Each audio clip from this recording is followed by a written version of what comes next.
warahmatullahi wabarakatuh.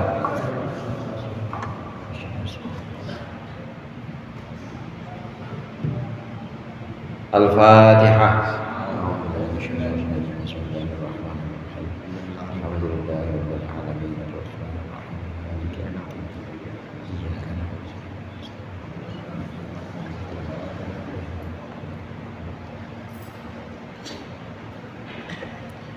Bismillahirrahmanirrahim. Alhamdulil muallimid dullabi wa musahhilil khairi liman yata'allamu.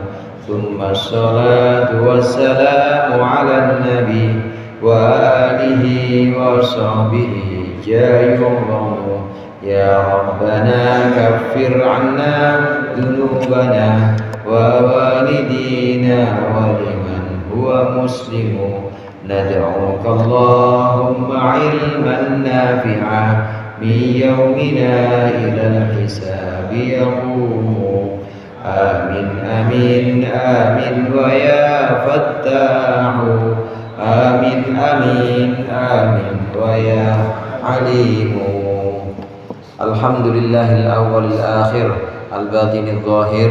Wassalatu wassalamu ala sayyidina Muhammadin at-tahiril fakhir wa ala alihi wa ashabihi dzawil ula wal mafakhir. Amma ba'du, fa inna asdaqal hadithi kitabullah wa khairul hadi hadi Muhammadin sallallahu alaihi wasallam wa syarrul umuri muhdatsatuha wa kullu muhdatsatin bid'ah wa kullu bid'atin dhalalah.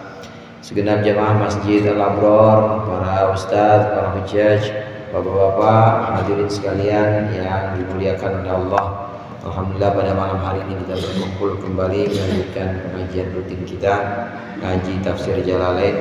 Mudah-mudahan hadirnya kita di sini mendapat ridha Allah. Apa yang akan kita pelajari menjadi ilmu yang bermanfaat dunia akhirat. Amin ya rabbal alamin. Para rasul, para nabi Allah ini punya sifat maksum. Sifat yang artinya sifat ini adalah terjaga dari kesalahan, terjaga dari dosa. Sifatnya namanya ismah, orang yang disebut dengan maksum. Demikian juga Nabi Daud. Ini pembahasan tentang Nabi Daud ada dalam surat Shad yang kadang-kala juga disebut sebagai surat Daud. Pembahasan kita di beberapa pekan yang lalu, pertemuan kita yang lalu ini membahas tentang Nabi Daud, di mana Nabi Daud oleh Allah ini Allah tegur ketika Nabi Daud memutuskan satu perkara tetapi tidak mendengarkan dari beberapa pihak, hanya mendengarkan dari satu pihak, orang yang mengadu saja. Sedangkan yang diadukan ini belum sempat memberikan penjelasan, tapi Nabi Daud ini sudah memberikan putusan. Meskipun demikian, ini bukan berarti Nabi Daud punya dosa. Bukan berarti Nabi Daud ini punya kesalahan, bukan. Karena para nabi ini punya sifat ismah. Para nabi itu maksum, artinya terjaga dari kesalahan. Kadangkala Allah menetapkan kesalahan atau semacam kekeliruan pada diri seorang nabi untuk menciptakan satu pelajaran atau satu hukum kepada umatnya. Kata Rasulullah SAW, ma kuntu ansa walakin unasa li ustanna. Aku tidak pernah lupa, kata Rasulullah, tapi aku dibuat lupa oleh Allah supaya ada sunnah atau ada hukum. Nabi Muhammad tidak pernah lupa, tapi yang bikin lupa sengaja adalah Allah yang bikin lupa. Supaya apa? Supaya ada sunnah atau hukum dalam lupanya Nabi Muhammad. Jadi lupanya para nabi barokah juga. Dari situ muncul hukum-hukum salah-salah atau kekeliruan. Seorang nabi punya kekeliruan, itu adalah takdir Allah untuk menentukan hukum. Nabi Muhammad pernah sholat asar 2 rakaat. Ini ada satu hadis yang terkenal. Ini hadis Nabi Muhammad sholat asar 2 rakaat, nah kemudian ditegur oleh sahabat-sahabatnya, namanya Dzul-Yadain. Sahabatnya ini menegur, ya Rasulullah, engkau sholat asar aqsarta shalah am nasita? Ini barusan engkau ringkes apa engkau lupa nih Rasulullah? Kilahuma layakun, dua-duanya enggak. Saya enggak ringkes, saya juga enggak lupa kata Rasulullah. Tapi engkau sholat cuma 2 rakaat. Nah kemudian Nabi Muhammad tanya pada para sahabat, ada Abu Bakar, ada Sayyidina Umar pada waktu itu, betul ya Rasulullah apa yang dikatakan oleh Dzuliyadain, betul engkau sholat 2 rakaat. Akhirnya Rasulullah langsung Allahu Akbar, tambahin 2 lagi. Di sini sebelum salam Rasulullah sujud, namanya sujud sahwi. Ini asal muasalnya sujud sahwi. Asal muasalnya lupanya seseorang dalam sholat ini agar ditambal dengan sujud sahwi. Nabi Muhammad tidak pernah lupa, tapi ditakdirkan lupa supaya ada sunnah atau ada hukum-hukum dari barokahnya lupa Nabi Muhammad. Jadi bukan lupa karena banyak pikiran kayak kita. Kalau kita kan lupa mulu ya. Kadang waktunya diri, tahu-tahu udah tahiyat aja. Orang baru 1 rakaat udah bersalam aja. Itu kan orang banyak pikiran. Orang Nabi nggak pernah lupa, tapi dibuat lupa, nggak pernah keliru, tapi dibuat semacam ada kekeliruan supaya di situ ada hukum. Demikian juga Nabi Daud. Nabi Daud ditegur oleh Allah. Ini bukan berarti Nabi Daud punya dosa, bukan. Karena seorang nabi itu punya sifat ismah maksum. Nah, lalu di sini melanjutkan pembahasan tentang Nabi Daud ayat 26. Karena kedekatannya Nabi Daud, kemudian Allah mengangkat Nabi Daud sebagai khalifah atau sebagai pengganti yang diberikan wewenang oleh Allah untuk menggantikan ngurus-ngurus bumi atau ngurus-ngurus makhluknya Allah. Ada di ayat 26 surat Shad. Qala Allah Ta'ala wa huwa asdaqul qailin. Ya Daud inna ja'alnaka khalifatan fil ard fahkum bainan nasi bil haqqi wa la tattabi'il hawa fayudillaka an sabilillah innal ladhina yadhilluna an sabilillahi lahum adabun syadidun bima nasu yawmal hisab. Ya Daud, wahai Daud, inna ja'alnaka, sesungguhnya kami menjadikan engkau khalifatan, sebagai khalifah atau sebagai pengganti fil ardi, di muka bumi. Tudabbiru amron nasi, engkau mengurus amron nasi, urusannya manusia.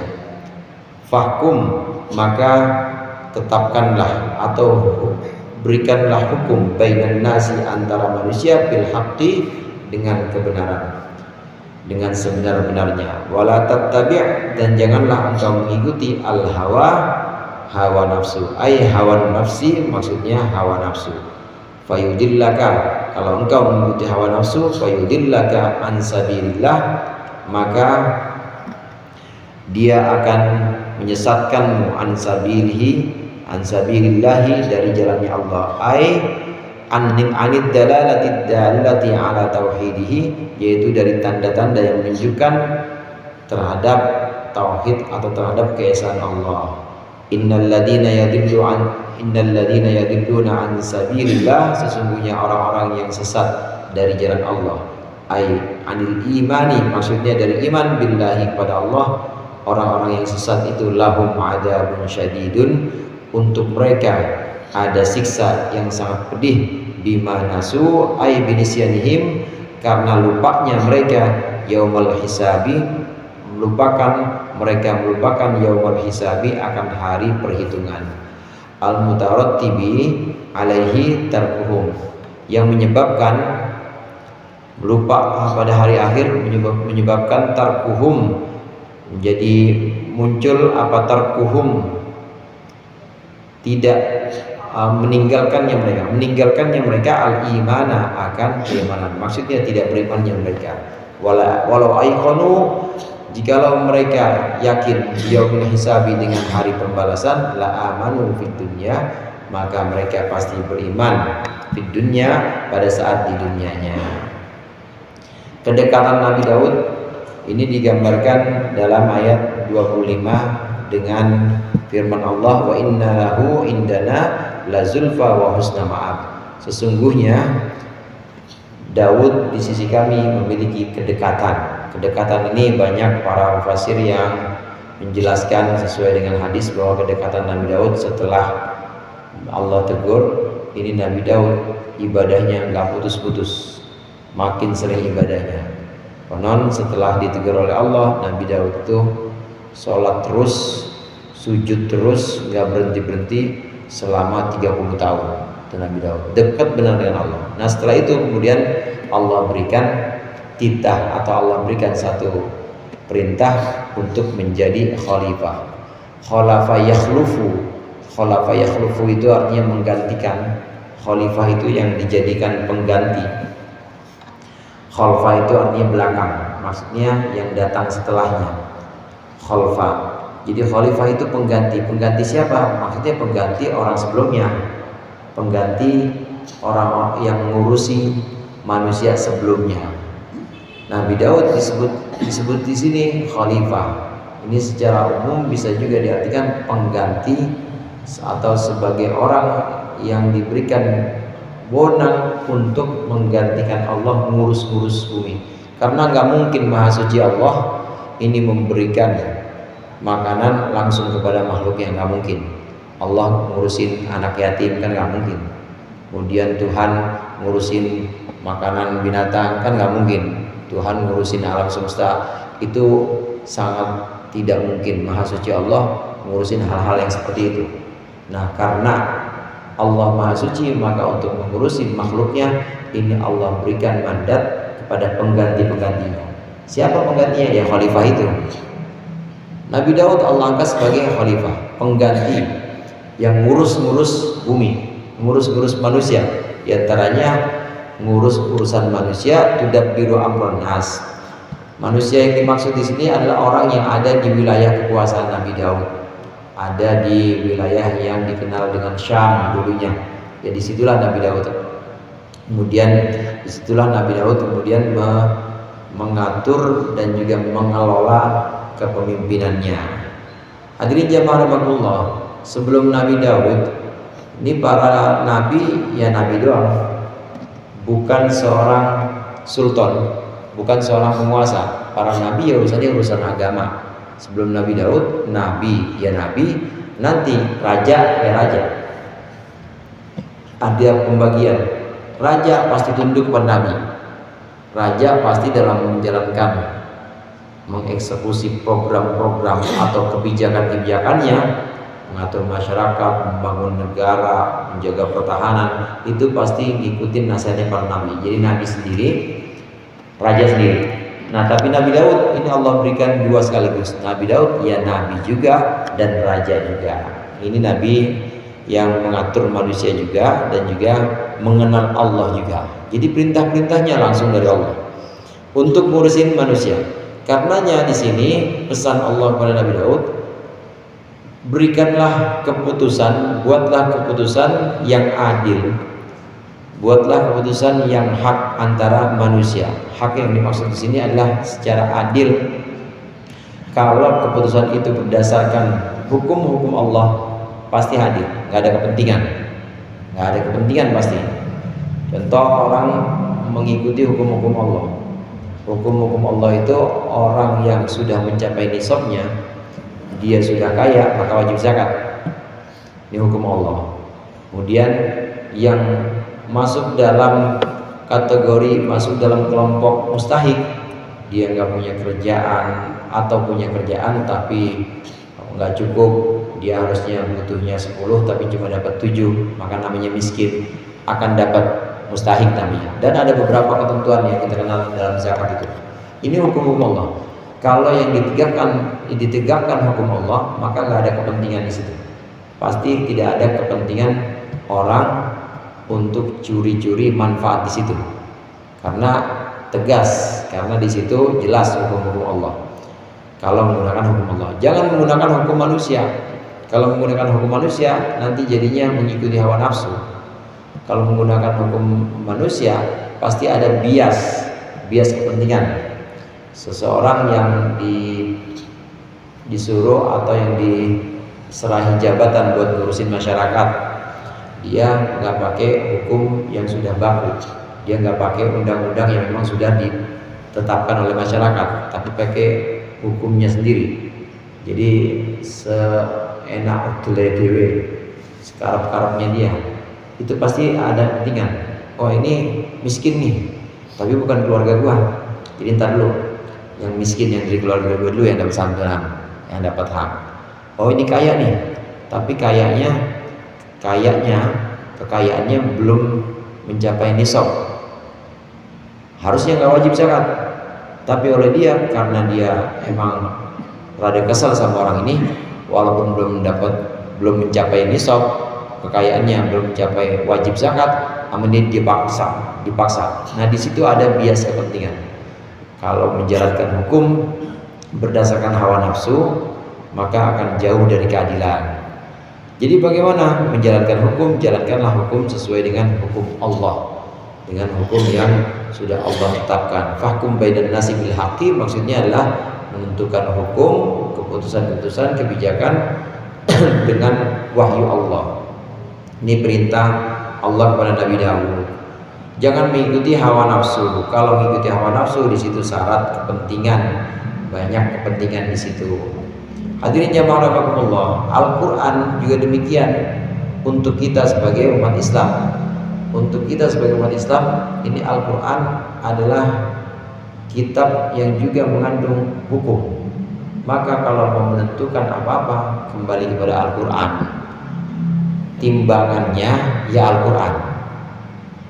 Terus bagaimana kita memahami hukum dari Quran, padahal kita nggak tahu turunannya Al-Quran, gabungan dari Al-Quran, kemudian Sunnah, dan juga ijma'nya para sahabat. Ada juga satu alat yang namanya qiyas. Nah ini kita nanti muncul yang dari Quran muncul namanya syariat. Jadi syariat itu sebenarnya Al-Quran juga. Syariat ini kalau secara khusus nanti lahirnya berupa ilmu fikih yang kita kenal. Ilmu fikih bukan cuma air doang Pak, bukan cuma air mustakmal, kemudian air mutanajis, tohir mutahhir, bukan cuma itu. Hukum fikih itu juga membahas bagaimana seseorang tinggal di satu wilayah yang tidak bertuan. Dia pertama kali buka lahan di situ, itu haknya siapa? Apakah boleh itu menjadi hak miliknya? Itu diatur juga oleh fikih. Jadi luas pembahasan fikih, termasuk juga pembahasan fikih bagaimana mengatur, mengelola keuangan, mengelola tinggalan dari mayit yang namanya faraid.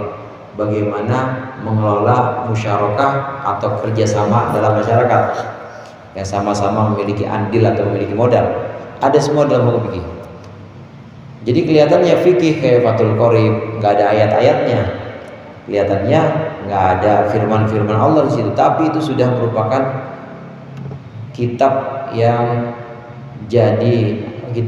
merupakan turunan dari Al-Quran, turunan dari Sunnah, turunan dari ijma' ulama.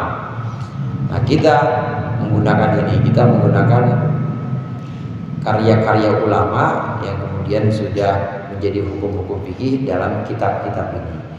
Kalau kita ngaji kitab seperti kitab Fathul Qorib, Fathul Mu'in, itu berarti sama aja kita ngaji Quran, sama aja kita ngaji firman-firman Allah, ngaji hukum-hukum Allah juga.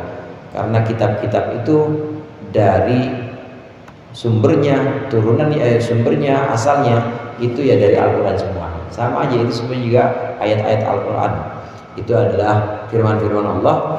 Hanya saja itu sudah merupakan hukum yang jadi, sudah merupakan hukum yang sifatnya semacam hukum positif, jadi udah jadi hukum. Karena kalau langsung pada firman Allah, perintahnya di sini, tentukanlah keputusan antara manusia dengan benar, artinya dengan sesuai hukum Allah. Lalu kalau kita mengikuti hukum Allah dengan Al-Quran, bingung kita. Kalau cuma pakai Al-Quran doang bingung, pasti harus menggunakan sunnah. Al-Quran dengan sunnah saja juga bingung, pasti harus menggunakan ulama atau sahabat, ulamanya sahabat, namanya ijma'. Itu juga belum cukup. karena antara sahabat dengan kita ini ada banyak ulama-ulama lagi, maka kita menggunakan karya-karya ulama yang disebut dengan ahlus sunnah wal jamaah. Kita menjaga sunnah Nabi dan juga menjaga sunnahnya jamaah ulama, kumpulan ulama dari berbagai macam generasi atau periode. Jadi kita tetap menghargai karya-karya ulama. Jamaah ahlus sunnah wal jamaah maksudnya orang yang membela sunnah Nabi dan juga membela jamaahnya para ulama, yaitu kumpulan para ulama yang punya rumusan-rumusan hukum. Tentukanlah hukum sesuai dengan firman Allah, sesuai dengan kalam Allah, maksudnya ya sesuai dengan fikih, sesuai dengan syariat yang rumusan-rumusannya ada dalam karya-karya ulama. Gak boleh dengan hawa nafsu, karena kalau dengan hawa nafsu pasti syarat kepentingan.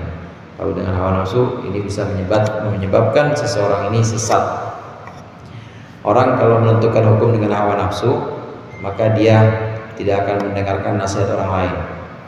Boro-boro ulama ya, dia gak bakal mendengarkan siapapun, karena yang dia jadikan pegangan adalah pendapatnya sendiri, ya, namanya hawa nafsu. Nah, orang-orang yang seperti ini, orang-orang yang mengandalkan hawa nafsu, tidak mau ikut pendapat para ulama, tidak mau mendengarkan nasihat temannya, ini adalah orang-orang yang jauh dari jalan Allah. Orang-orang yang tidak bisa mengambil tanda-tanda, mengambil keagungan dari Allah.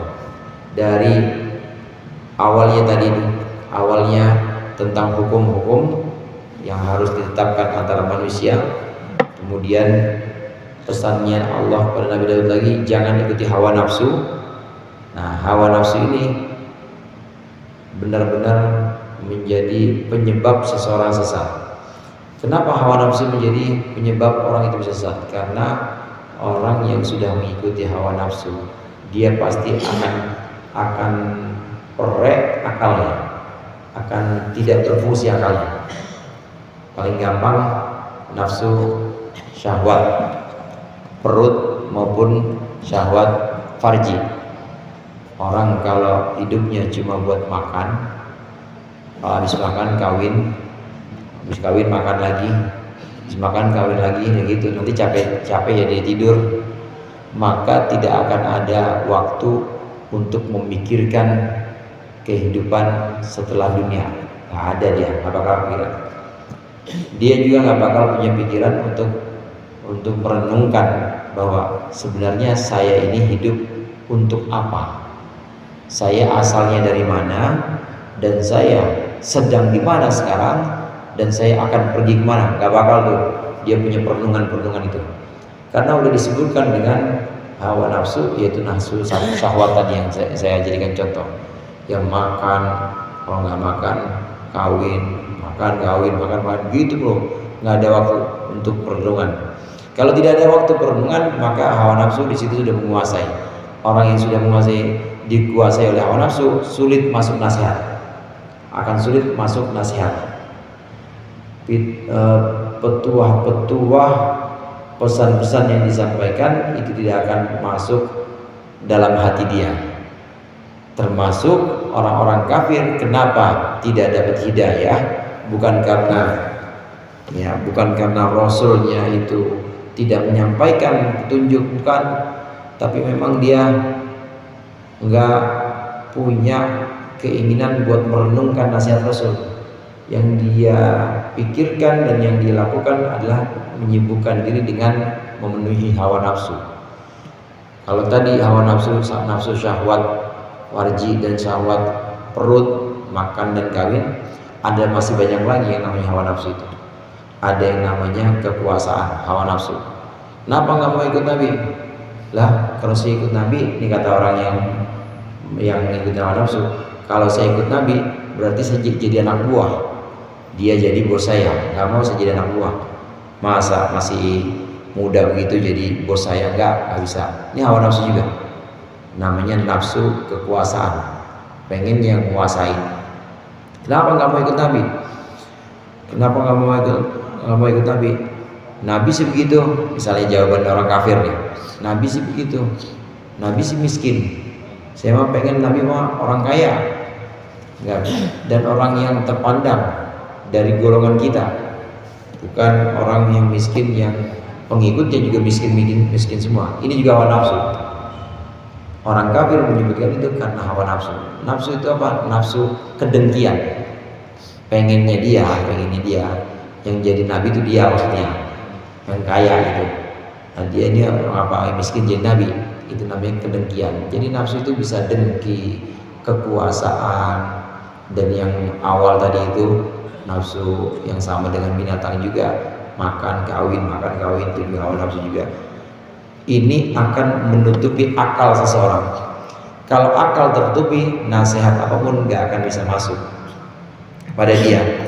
Karenanya tanda-tanda kekaisahan Allah yang dipesankan oleh para nabi kepada mereka tidak akan masuk ke dalam hati mereka. Mereka nggak bisa melihat.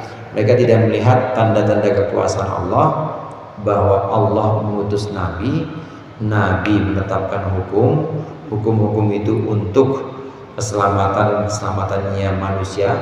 Sebenarnya Allah mewajibkan kita sholat, Allah mewajibkan kita berbagai macam kewajiban, bukan buat Allah tapi buat keselamatan kita. Itu nggak akan nyandak otaknya, nggak akan bisa nggak memahami otaknya, karena memang nggak pernah dipakai otaknya. Dia hanya memikirkan hawa nafsu saja. Karena tidak bisa memikirkan keesaan Allah, kekuasaan Allah, maka dia tidak bisa juga memikirkan akhirat. Lupa dia kalau besok ada yang namanya hari perhitungan yaumul hisab. Dengan kata lain, orang yang tidak iman kepada hari akhir, orang yang tidak percaya kepada adanya hari perhitungan, ini penyebabnya adalah ngikutin hawa nafsu. Bukan karena Allah gak mau ngasih petunjuk dia, bukan. Tapi dia udah dikasih yang namanya akal, akalnya dibikin pereh aja sama dia. Dibikin akalnya ini tidak berfungsi. Yang dipakai apa? Yang dipakai nafsu terus. Padahal udah Allah kasih alat yang namanya akal. Karena akal yang gak dipakai, maka dia lupa hari akhir atau hari pembalasan. Karena dia lupa hari pembalasan, maka Allah siksa dia. Allah berikan kepada orang-orang kafir itu adzabun syadid. Jadi urutannya demikian hadirin. Urutannya dikasih akal nggak dipakai. Yang dipakai apa? Nafsu aja yang dipakai. Nafsu. Akhirnya nggak bisa mikir, nggak bisa masuk nasihat. Karena nggak bisa masuk nasihat, lupa kalau nanti habis hidup dunia ini ada hidup akhirat. Lupa kepada hari akhir. Nah, kalau lupa kepada hari akhir, maka nanti di akhirat itu siksa. Jadi urutannya begitu. Urutannya mereka ngikutin hawa nafsu, karena ngikutin hawa nafsu lupa hari akhir. Karena lupa hari akhir, maka Allah menyiksa mereka nanti di akhirat. Nauzubillah. Ini pesan Allah kepada Nabi Daud agar dalam menentukan hukum ini tidak sesuai, tidak menuruti hawa nafsu. Ini sekali lagi menyempurnakan yang awal tadi. Ini bukan berarti Nabi Daud adalah orang yang mengikuti hawa nafsu, bukan. Tapi ini adalah nasihat untuk umatnya. Sejatinya ini adalah nasihat untuk umat yang dipimpin oleh Nabi Daud alaihissalam. Sama seperti contoh yang ada pada diri Rasulullah juga. Kalau Rasulullah disuruh beristighfar, disuruh memohon kepada Allah ampunan, itu bukan berarti Rasulullah punya dosa, bukan. Tapi ngajarin kepada umatnya bahwa umatnya kalau punya dosa ya istighfar. Nabi tidak punya dosa. Demikian juga ini, pesan ini bukan berarti Nabi Daud ini mengikuti hawa nafsu, bukan, tapi untuk umatnya agar nanti setelah menjadi pemimpin jangan memutuskan perkara sesuai dengan hawa nafsu, jangan, tapi putuskanlah sesuatu perkara sesuai dengan keadilan, sesuai dengan hukum-hukum Allah. 26 ayat berikutnya 26 27 wa ma khalaqnas samaa'a wal arda wa ma bainahuma batila dzalika dhannul ladzina kafaru fawailul lil ladzina kafaru minan nar. Wa ma khalaqnas samaa'a, dan tidaklah kami menciptakan langit, wal arda, dan bumi, wa ma bainahuma, dan segala yang ada di antara keduanya, tidaklah kami ciptakan batilan ay abatan, sia-sia. Dzalika ay khalqu ma dzukira la li syai'in, yaitu penciptaan semua tadi yang disebutkan itu tanpa tujuan apa-apa, itu adalah dzannul ladzina kafaru, dugaan orang-orang kafir, min ahli Makkah, yaitu penduduk Mekah. Fawailun ay wadin, maka wel itu satu lembah yang ada di neraka, maka lembah neraka lilladzina kafaru, untuk orang-orang yang kufur, minan nari, dari api neraka, jurang atau lembah dari neraka. Allah tidak pernah menciptakan sesuatu sia-sia. Ini firman Allah, wa ma khalaqnas samaa'a wal arda wa ma bainahuma batila. Tidaklah kami menciptakan langit, bumi, dan segala yang ada di antara keduanya ini sia-sia, enggak. Semua Allah ciptakan dengan tujuan. Tujuannya adalah untuk antara lain adalah untuk dimanfaatkan oleh umat manusia seluruhnya. Kaitan ayat ini dengan ayat sebelumnya, hadirin. Ayat sebelumnya Nabi Daud Allah jadikan khalifah. Khalifah itu orang yang menggantikan ngurus-ngurus bumi. Itu berarti bumi, langit, dan segala yang ada di antara keduanya itu memang perlu diurusi. Diurusi untuk apa? Untuk kemaslahatan manusia. Tidak ada yang percuma dalam ciptaan Allah semuanya ini. Semua dalam ciptaan Allah itu pasti ada tujuan. Allah menciptakan tujuan dalam setiap penciptaan alam semesta ini, baik secara keseluruhan maupun secara satu persatu. Dan sifatnya keseluruhan. Allah menciptakan langit, ini ada tujuannya. Kenapa Allah ciptakan langit? Di antaranya untuk menunjukkan kekuasaan Allah. Itu langit, Pak, nggak pernah ada tiangnya, nggak pernah ada cagaknya, nggak pernah ada pondasinya, tapi ya begitu aja itu. Dan waktu kita lahir ya udah begitu aja ya, nggak dari, bukan hanya kita, dari dulu waktu zaman Nabi Adam baru Allah ciptakan ya udah begitu. Itu langit. Antara lain adalah untuk menunjukkan kekuasaan Allah, bahwa Allah bisa membuat sesuatu yang kokoh tanpa pondasi apapun, sesuatu yang sangat besar tanpa ada tiangnya apapun. Itu tujuannya untuk menunjukkan kekuasaan Allah antara lain. Atau yang sifatnya rinci, yang sifatnya lebih detail atau lebih kecil-kecil. Bulu mata, Pak. Bulu mata atau bulu mata, Pak ya? Bulu mata itu hajib. Bulu mata ini punya fungsi. Allah menciptakan bulu mata antara lain adalah untuk nyaring kalau ada debu nggak langsung masuk. Jadi untuk menghalau. Setidaknya dengan adanya bulu mata itu debu nggak terlalu banyak yang masuk. Walaupun yang kelipan aja, tapi nggak terlalu banyak karena ada yang menghalau bulu mata. Alis itu buat menghalau keringat. Kalau ada yang netes dari jidat ke mata itu nggak langsung, tapi ada yang nahan dulu. Alis namanya. Semuanya ada hikmahnya, semuanya ada tujuannya yang kecil-kecil. Di dalam tubuh kita aja, dalam diri kita ini, kalau kita renungkan, ma khalaqnas samaa'a wal arda wa ma bainahuma batila, tidak ada yang Allah ciptakan sia-sia. Semuanya itu ada pelajaran dan juga ada tujuannya.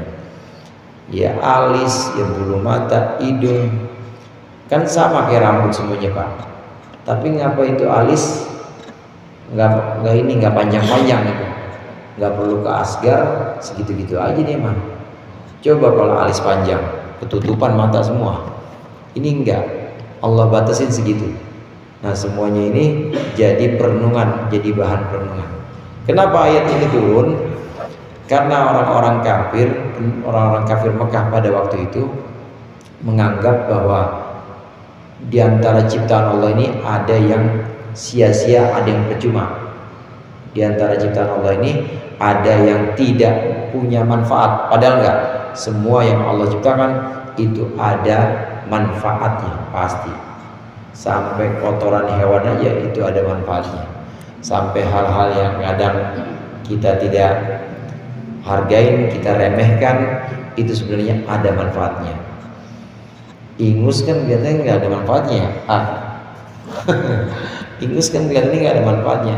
Tapi hidung kita kalau nggak ada ingusnya kering banget pak, kering. Itu nanti jadinya semacam dalam kedokteran apa namanya. Jadi pasti gampang terjadi peradangan. Jadi radang, jadi peradangan itu rongganya karena nggak ada cairannya. Semua yang kecil-kecil maupun yang besar-besar, yang agung-agung ciptaan Allah itu pasti ada tujuannya. Allah tidak menciptakan semua ini sia-sia. Dugaan orang-orang kafir salah. Orang-orang kafir penduduk Mekah saat itu, kafir Mekah yang mengira bahwa Allah menciptakan sesuatu ada yang sia-sia tanpa manfaat, itu dugaan yang salah. Semuanya pasti ada manfaatnya dan ada tujuannya. Am naj'alul ladzina amanu wa 'amilus solihati kal mufsidina fil ardi wallahu a'lam bissawab. Mudah-mudahan bermanfaat. Lebih kurang yang mohon maaf. Wallahul muwaffiq ila aqwamit thoriq. Wassalamualaikum warahmatullahi wabarakatuh.